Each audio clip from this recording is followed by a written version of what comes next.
આવનની બહાર તમે જોવો આ જંત્રીનો બજાવનાર કોણ છે? કોણ બગાડી રહ્યું છે આ જંત્રી? આ જે પોત ભૂતોના દેહની અંદર આ જંતરી, જન કહેતા માણસ થાય, પણ માણસ બનીને જો તરી જાય તો જંતરી. જંતરી વગાડનારો કોણ છે ને કયો બેઠો છે? એ મહાપુરુષો આપણની ભૂમિકા સુધી લઈ જવા માટે મહેનત કરે છે. લક્ષ્યાર્થી હોય, જિજ્ઞાસા વાળો હોય, મુમુક્ષતા વાળો હોય, એ માણસ આની અંદર દોટ મૂકી શકે.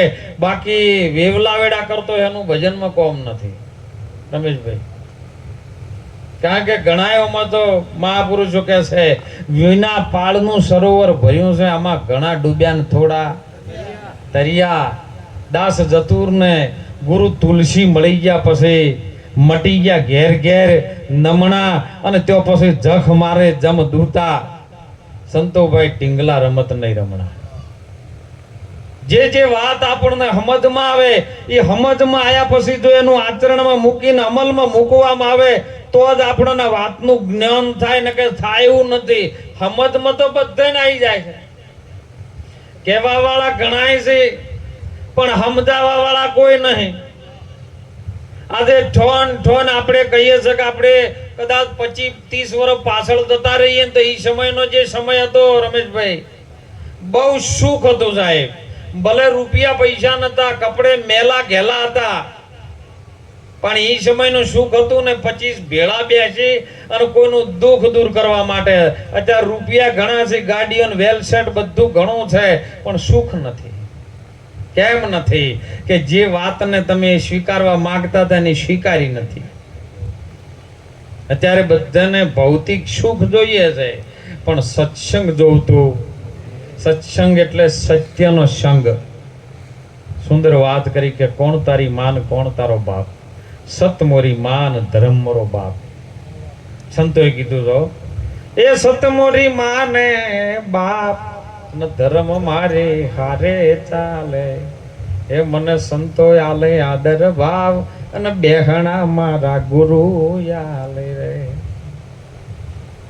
આ કાયાનો ઘડવા વાળો, કારણ કે જેને ઘડ્યું તું ને એ ઘડીને અલગ થઈ ગયો. રહ્યો ભેળો પણ તમને હાથમાં ન આવે. કારણ કે જો હાથમાં આવી ગયો તો તમે જવા દો એમ નથી. જેના જેના હાથમાં આવ્યા ને બોલો ઘર હંચાયા છે, મોમેરા ભરાયા છે. હે જેના જેના હાથમાં આવ્યા ના. આપણે આવી રીતે હાથમાં લેવો હોય તો મહાપુરુષો કે એક જ વસ્તુ છે તમારી પાસે. દરેક મનુષ્યના શરીરમાં ઘટો ઘટમાં ભરેલું છે ને એ છે મામા પ્રેમ. પ્રેમ વિના પાકે નહીં, હેત વિના નેડિયો. અખો ભગત કે બોથું બોણ ન કાપે કદી બખ્તર નીકળ્યો. પ્રેમ હોય ને તો વિશ્વનો પરમાત્મા જે રચેતા કરવા વાળો છે, સૃષ્ટિનો સર્જનહાર છે ને, એ તમારા હાથમાં આવી જાય. નહીં, સંતોએ કીધું છે વાલો આયા છે આજ મારા હાથમાં, મેં તો પકડી લીધા છે બાથમાં. આ વાત મહાપુરુષો જમ જમ છે એમ સમજાવે છે, અને સમજમાં આવી ગયા પછી એનું આચરણમાં મૂકીને જો આપણે જીવતા શીખી જાય ને તો સંતો મહાપુરુષો એની રીત બતાવે, બીજું કોઈ ન કરે. કારણ કે સંતો સાખીમ બધા આપણે બોલતા હોય. હમણાં સુંદર સાખીમ એક વાત આવી હતી કે ગુરુ અમારા ગારુડી મુજ પર કરી છે મેર. મેર એટલે આનંદ, આશીર્વાદ, ઉપકાર. સદગુરુ મારા ગારુડી મુજ પર કરી છે મેર, મોરો બતાયો મર્મનો, ઉતરી ગયો સબ ઝેર. હકીકતમાં આપણે બોલો તપાસ કરવા લેબોરેટરી કરો તો ઉતરે એવું કરું? સદગુરુ મારા ગારુડી, ગારુડી એટલે વાદી કહેવાય. અને વાદી છે ને મોરો જોણાય. એની પાસે મોરો હોય કે હાપ કઈડ્યો છે, આ નાગ કઈડ્યો છે, તો એનું ઝેર કેવી રીતે ઉતારવું ને એનો મોરો એની પાસે હોય. એને ખબર હોય કે આ મોરો જે વાતનો આયો ખરો પણ જાણ્યો નહીં. આયો છે, આ શરીર ધારણ કર્યું છે એને આયો છે, પણ જાણ્યો નહીં. આ મનુષ્ય દેહનો મર્મ. આ દેહ કેમ કેમ છે? અરે આત્માની ઓળખવાની વાત જવા દો, પેલા દેહને બરાબર ઓળખો. કારણ કે એ નહીં હોય ભજન નહીં કરી શકો. પેલા તો બધું કરવું છે, પણ દેહ વગર શું કરે? પેલા દેહને ઓળખો, દેહ કેમ કેમ છે. અરે તમે જો વિચારો, એક પગમાં તમને કાંટો વાગે ને કદાચ હું તો કહું નખ થોડો ઘણો તૂટી જાય ને તો જો સુધી મટે ના ત્યાં સુધી ઉપલા માળમાં હડતાલ ચાલુ રહે કે આ મટાડો પેલું, ત્યાં સુધી એમાં બધા રજા ઉપર છીએ ને કે મેળ આવે એવો નથી. કેમ?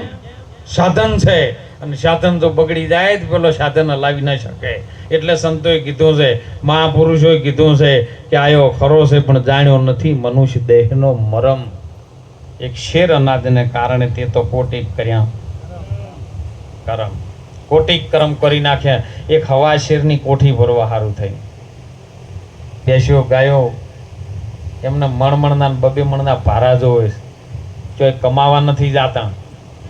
જોય મામા, તો તમે એને સિલે બોજ્યા છે ને એટલે બબે મણના પોસમણના ભારા ને ખોણ ને બધું તમે નાખો છો. એ ચોક બાર ગોમ જ્યાં હોય ને વિવાહ વાદનમાં હોય ને તો અહીંયાથી ઉતવાળ કરીને આવતા રહો કે હડો મોડું થાય છે ને કે મારે ઢોરા ભૂસ્યા ઉભો છે. કેમ? અને એને ખબર છે કે મને આવીને બધું કામ પડતું નાખીને પેલું મને નાખશે, કારણ કે એને ધણી ઉપર વિશ્વાસ આવ્યો છે. આપણને કાયાનો ઘડનારો ધણી છે, એના પર વિશ્વાસ નહીં. એટલે આપણે રાત દાડો સવારે 4 વાગ્યાથી મોડીને રાતના 12 વાગ્યા આવતી કોઈ કોમ બાચી નહીં મેલતું મોણો, તો એ મોણાનું નહીં ભરાતું ને પેલા કોઈ કોમ નહીં કરતા. હમણાં સુંદર સાખીમાં વાત કરી હતી, પંછી ન કરે ચાકરી, અજગર કરે ના ચાકરી, પંછી કરે ના કામ. દાસ મલું એમ સાચું કહે સબકા દાતા રામ. બધાને પૂરું કરવા વાળો છે. અને તમને વિશ્વાસ તો એવો આવવો જોઈએ કે જેથી આપણું શરીર જે દાડો ઘડાણું ને એ માના ગર્ભની અંદર જ્યારે આ ઘટના ચાલુ થઈ, સૂર્યના કિરણમાંથી ચાલુ થયો. બધા કર્ણ પુત્ર જ છો, એવું નથી કે કર્ણ સૂર્યપુત્ર, તો બધા સૂર્યપુત્ર છો, પણ આપણી વાતને સમજણ નથી. એ સૂર્ય જ્યારે ગરમ થયો ને સૂર્યની અંદર પાણી કિરણ પડ્યું ને પાણી બળીને ભસ્મ થયું છે. પાણી બળીને ભસ્મ થયું, પાછો સૂર્યનું કિરણ પડ્યું, બળ્યું ભસ્મ થયું, એની રાખ બનીને એનું નાનું બિંદુ ગરવાથી આ શરીરની રચના ચાલુ થઈ. પાણી કેરી પેદાશ કરી જળથી જુગતી રજાઈ. એ સાહેબને કેમ કરીને છોડો? જો તન મન ધન કુરબાની તમે પીવો ને આ રામ રસ જોણીને પીજો, નકર ન જોણીને જો કદાચ ખોટો પીવાઈ ગયો તો મહાપુરુષો કે આપણે પેલી જૂની કહેવત તો નહીં કે શાલ્યું જીવન જો કોનમાં તમે આકોટો કરો, જો સમજી ના જાય ને આકોટો વધારે ના ખાવી કે ને તો મરી જાય, તો ફૌકાળ થઈ જાય. એટલે આ રસ જોણીને પીવાની વાત કરી છે. અને જોણ્યા પછી જીરવો, અને જેને જેને જીરવ્યો છે ને એના મહાપુરુષોના ઇતિહાસ આપણે આજે એના નામથી ગુણગાન ગાઈએ છીએ. આપણી મૂડીને શું કર્યું મામા? હે બધાની બેંકોમાંથી ખાતામાંથી રૂપિયા આપણે ઉપાડીને તાર આનંદ કરીએ હતા. એ મહાપુરુષોની બેંકો હતી, એ સત્યનામ ધર્મની બેંકો હતી ને એની અંદર આ સત્યનું નાણું, સત્સંગ રૂપી નાણું પડ્યું હતું. એ આજ આપણે વાપરીએ છીએ. આપણો અનુભવ આપણે કરવાનો છે. તારા રે માટે તે શું રે કર્યું રે, અરે ઉંદર હતો ઘણો ઉદમી રે, દરડા રે ગાળ્યા રે અપાર રે ભાગી, તારા રે માટે તે શું કર્યું રે. એ દરડા આવીને ભોરિંગ ભોગવે રે. ઉંદરડો દરડા બહુ ગાળે ને હવે ચોમાસું આવે ને એટલે એ દરડામાં પેલો ભોરિંગ આવીને બેસી જાય અને આનાની અનંત ગળી જાય. જેને ખોજ્યો હતો ને એને હીરો ગળી જાય હો. એટલે સંતો કહે છે કે તે તારા માટે શું કર્યું સાહેબ? હે, અને તારા માટે જ તને અવતાર આલ્યો તો. બધું મળી જાય સાહેબ. માના કુખેથી શરીરનો જન્મ થાય છે, પણ અવતાર છે ને તો મહાપુરુષો આલે. મહાપુરુષો પાસે જે તમારો જન્મ થાય છે ને, એટલે કબીર સાહેબે એક સુંદર સાખીની અંદર વાણીમાં વાત કરી છે, જનની નહીં મેં જન્મ લઉં, જનની નહીં મેં વહા જન્મ લઉં, અને ધરતી નહીં મેં પાવ ધરું, ખંડ નહીં મેં વહા જાઉં, અને નીર નહીં મેં વહા નાવું, એસો અનગઢ પાવું. કેવો? જનેતાના કુખેથી જન્મીને આવે ઈર્યો નહીં, જનેતાના કુખેથી જન્મીને આવે ને એ તો મહાપુરુષો સંતોએ સાહેબે એવી વાત કરી કે સાહેબ સબકા બાપ બેટા કિસી કા નહીં, બેટા હોકર જો જન્મ કરીને અવતરે તો સાહેબ નહીં. એની વાત નહીં, એની ભૂમિકા પકડવીની મહા મુસીબતની વાત છે. કેવી રીતનો જનેતા વગર કુખે જન્મ થાય?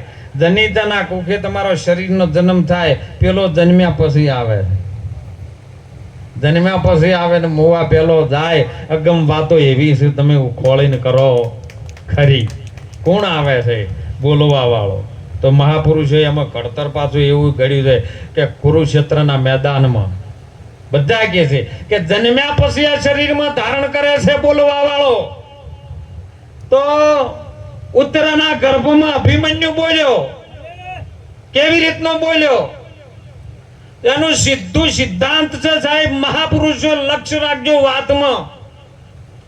જ્યારે તમારી સોનાની કોઈ અંગૂઠી હોય, સોનાનો કોઈ દાગીનો હોય અને કુવાની અંદર પડી ગયો ને કુવામાં પાણી ભર્યું છે, પાણીની અંદર તમે ડૂબકી લગાવી, તમારી દાગીનો તમારા હાથમાં આવ્યો, બોલો, બોલી શકો? અનુભવ કરી શકો? તો અનુભવમાં તમે બોલો છો ને તમે સાક્ષી છો કે બીજો કોઈ? તમને મળ્યો એનો આનંદ તમને અંદર ઉત્પન્ન થયો ને, તો તમે મોય અંદર ને અંદર બોલ્યા ને તમે સાક્ષી રે. આવો સ્વરૂપ, આવો અનુભવ જો તમને થાય ત્યાર ખબર પડે આપણને. અને એ ગર્ભમાં બોલ્યો તો કે હા માં મામું છું. મમ્મા આ 6 કોઠા તો તમે મને સમજાઈ દીધા, હવે 7મો કોઠો શરૂ કરો. ભગવાન કૃષ્ણજીને ખબર પડી હો કે ના, હવે આરી વાત ખબર પડવા જેવી નથી. ના જોણવા વાળો જોણી જાય, મેળ ના આવે. અને એટલે ગંગા સતીએ પણ એમાં પ્રમાણ આલ્યું. એ જાણવા જેવી વસ્તુ અજાણ છે પાનભાઈ. અધૂરાપનમાં નહીં સમજાય અને અધૂરિયાને વાત નહીં કહેવાય. એ વાત જ્યારે કૃષ્ણજીને ખબર પડી કે આ વાત જાણ્યું છે, 6 કોઠા જીતી ગયો છે, 7મો કોઠો ખબર પડે એવી નહીં કરવી. એટલે 7મો કોઠો રહેવા દ્યો. જે દિવસે ગુરુ દ્રોણે ચક્રવ્યૂહની રચના કરી મહાભારતના કુરુક્ષેત્રના મેદાનમાં. કુરુક્ષેત્ર અહીંયા જ આવ્યું છો, પેલા દિલ્હી જોવા જાઓ તો કદાચ મળશે ખરું, પણ કુરુક્ષેત્ર આ શરીરની અંદર જે ક્ષેત્ર છે ને, એને ભગવાન કૃષ્ણજી કીધું કે આ ક્ષેત્ર છે, એની અંદર કૌરવો છે ને 5 પાંડવો મોય છે. સાચા તમારા 5 જ છે. એ કુરુક્ષેત્રના મેદાનમાં 6 કોઠા જીતી લીધા. 7મો કોઠો ભીમ જાણતો હતો.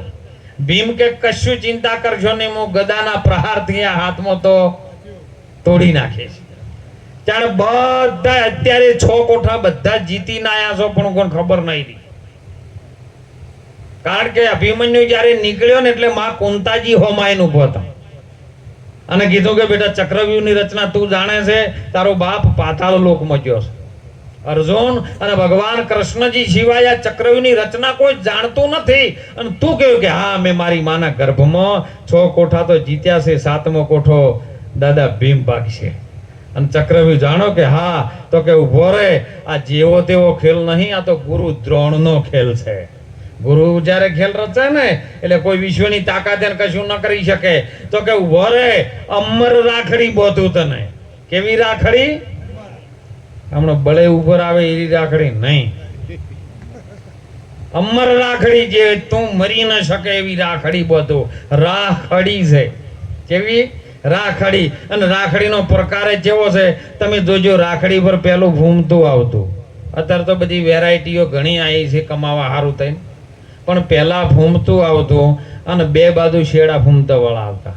તમે જોજો જ્યારે કોઈ પણ ધરતીની અંદર બીજ નાખો ને એટલે બીજની અંદર પેલું મૂળ તૈયાર થાય. મૂળનો જે મૂળ હશે ને રાખડીના ફૂમતા જેવા થાય અને સીધા દોઢિયા 2 નીકળે, 2 પોદડા, એ રાખડીના 2 શેડા છે, એક આવે છે ને એક જાય છે. વચ્ચે જે મૂળ ઘરમાં જ્વાર્યું હમાઈ જાય તો રાખડી થઈ કણે. તમારી પિંડની અંદર તપાસી જુઓ. અને અમર રાખડી કુંતા માતા કે ઉપર અભિમન્યુ બધું, અભિમન્યુ બોધીને એટલે અભિમન્યુ પૂછ્યું કે માં આ કઈ રીતનું છે? પેલા કોઠે ગુરુ દ્રોણ હશે, બીજા કોઠે ભીષ્મ પિતામહ, ત્રીજા કોઠે દુર્યોધન. કે કોઠા છે ના હશે કે પેલો કોઠો હોનાનો છે, બીજો રૂપાનો, બીજો તોબાનો, ચોથો પંચ ધાતુનો. આવા બધા કોઠા સમજાયા. તાણ તમે હોનાના કોઠામાં બધા જીતી ગયા. અત્યારે તમારી પાસે રૂપિયા હોય તો હોનું તમારે લાવવું એટલું લાવો અને જીતી શકો છો. રૂપુય તમે જીતી શકો, પથ્થર તમે જીતી શકો, તોબુય તમે જીતી શકો, પંચ ધાતુય તમે જીતી શકો, પણ આ છોડ માટીનો કોઠો છે ને તમે ન જીતી શકો. અને ભીમ હતો ને વાયુ પુત્ર હતો ને વાયુઓમાં ચાલી રહ્યો છે, હવા ચાલી રહી છે, શ્વાસ ચાલી રહ્યો છે.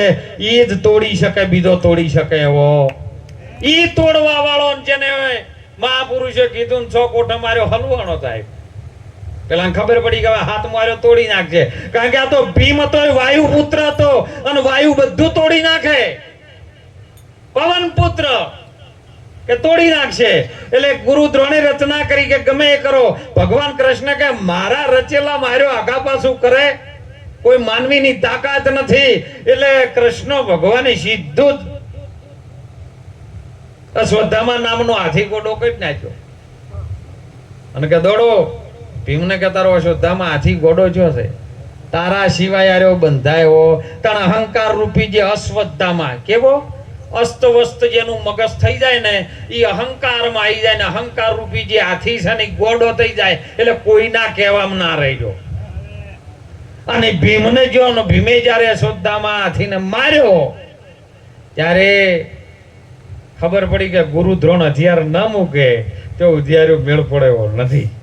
ગુરુ જ્યારે મૂકી દે ને એટલે વિશ્વમાં તમને બીજું કોઈ ન તારી શકે.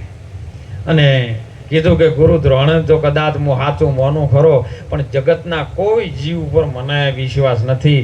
પણ મારો ધર્મરાજા જો કદાચ એમ કે આ વાત સાચી છે તો હું માનું ન કે મોનું. કારણ તમારો અંદર ધર્મ જો સાચું કે ને તો તમારે માનવાનું ન કે કોઈનું કહેવું ન માનવાનું. તમારો ધર્મ છે ને એ તમને સાચું કહેવો જોઈએ. એ અંદરથી અવાજ કરી રહે અને તરત જ કીધું કે તમે ગમે કરો પણ નરોવા કુંદરવા કહો. એટલે ધર્મરાજા યુધિષ્ઠિરે કીધું કે અશ્વત્થામા મરણો છે કે હા અશ્વત્થામા મરણો છે. નરોવા કુંદરવા હળવા બોલ્યા ને એટલે ધ્રુરુ દ્રોણને અવાજ ખાલી નરો વાયુ એટલે એના દીકરાનું નામ અશ્વત્થામા હતું ને તરત ગુરુ દ્રોણે હથિયાર મૂકી દીધા અને એ કણે પછી આજુ અભિમન્યુનું મૃત્યુ થયું ને ગુરુ દ્રોણનું પણ મૃત્યુ થયું. આ વાત જેમ આપણા અંદર ગુરુ દ્રોણ છે, અશ્વત્થામા આમાં છે, પણ આનો અભ્યાસ છે ને આ ગુરુ વગર મેળ પડે એવો નથી. કારણ કે એક ચિત્ત એક ધ્યાન અને ગુરુના વાતમાં જો આપણે કદાચ લાવી દઈએ ને તો મહાપુરુષો કે આ જમ છે એમ આપણને રીત સમજાઈ જાય. ગુરુ મહારાજ તમને બીજું કશું મેં ઉમેરતા નહીં, મોંથી કોઈ કાઢતા નથી, પણ જમ છે એમ રીત સમજાવે ને જો સમજણના ઘરમાં વાત બેહી જાય ને તો આપમેળે બીજું બધું જતું રહે. એટલે મહાપુરુષો આપણા સંતો ભારતના ઋષિ મુનિઓ સાહેબ એક વાત ઉપર ટકોર કરી જાય કે તમે જાગજો. આમાં જાગવા જેવો હાલ સમય છે સાહેબ. જે જાગ્યા છે ને આ વાત ન લઈ, કારણ કે દેહનું અવર જવર તો રહેવાનું. પોચ તત્વ છે જમ છે એમ વિલીન થવાના, જમ છે એમ પછી નવું પ્રાગટ્ય થવાનું. કારણ કે ભગવાન કૃષ્ણજી કહે છે કે આત્મા મરતો નથી, જન્મતો નથી, ખાલી કપડાં આપણે બદલીને વસ્ત્ર જેમ ધારણ કરીએ છીએ એમ આત્મા વસ્ત્ર ધારણ કરે છે. અને એ આપણી વચ્ચે આ દીકરીનો દેહ નથી રહ્યો સાહેબ.